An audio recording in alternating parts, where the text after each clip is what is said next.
अगली salary slip में कितना पैसा बढ़ेगा, यही सवाल इस समय लाखों कर्मचारियों के मन में घूम रहा है।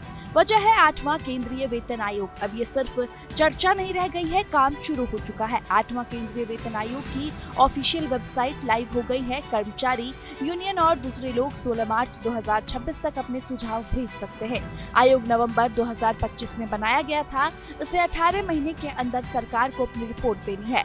इस रिपोर्ट में वेतन, भत्ते, पेंशन और दूसरी सुविधाओं पर फैसला होगा। इसी वजह से माना जा रहा है कि इस बार सरकारी कर्मचारियों की सैलरी में अच्छा खासा इजाफा हो सकता है। लेकिन इसी के साथ एक सवाल और भी है, क्या इसका फायदा प्राइवेट नौकरी करने वालों को भी मिलेगा? जवाब साफ है, सीधे तौर पर नहीं। वेतन आयोग सिर्फ केंद्र सरकार के कर्मचारियों के लिए होता है। इसमें करीब 50 लाख सरकारी कर्मचारी, रक्षा कर्मी और लगभग 70 लाख पेंशनर्स आते हैं। प्राइवेट कंपनियों पर इसका कोई कानूनी दबाव नहीं होता। सरकार उन्हें सैलरी बढ़ाने के लिए मजबूर नहीं कर सकती, यानी सीधा फायदा सिर्फ सरकारी कर्मचारियों को ही मिलेगा। लेकिन इसका मतलब ये नहीं कि प्राइवेट सेक्टर पर इसका कोई असर नहीं पड़ेगा। अब बात करते हैं असली असर की।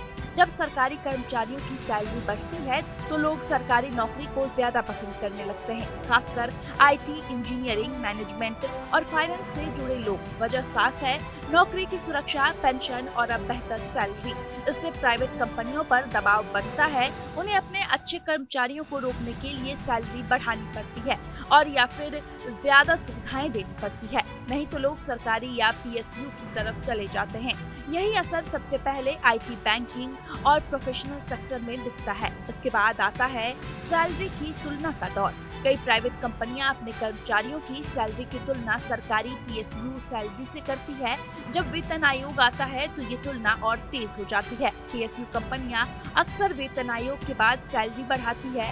इससे प्राइवेट कंपनियों के सामने चुनौती खड़ी हो जाती है, क्योंकि दोनों जगह एक जैसे टैलेंट की जरूरत होती है। अगर पीएसयू ज्यादा पैसा देगा तो प्राइवेट कंपनियों को भी आगे बढ़ना पड़ता है। यही वजह है कि हर वेतन आयोग के बाद प्राइवेट सेक्टर में भी सैलरी बढ़ने की उम्मीद बनने लगती है। अब इसे देश की अर्थव्यवस्था से जोड़कर समझिए।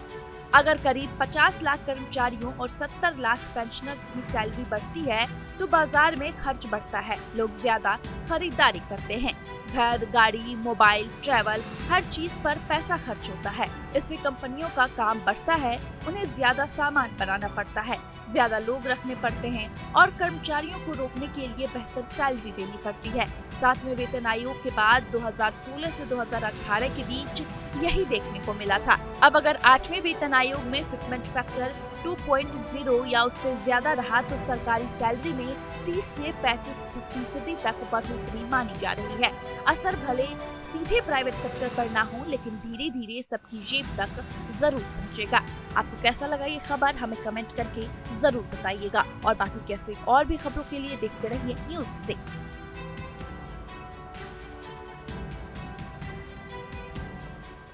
आपके मोबाइल पर तुरंत आएगी ब्रेकिंग न्यूज।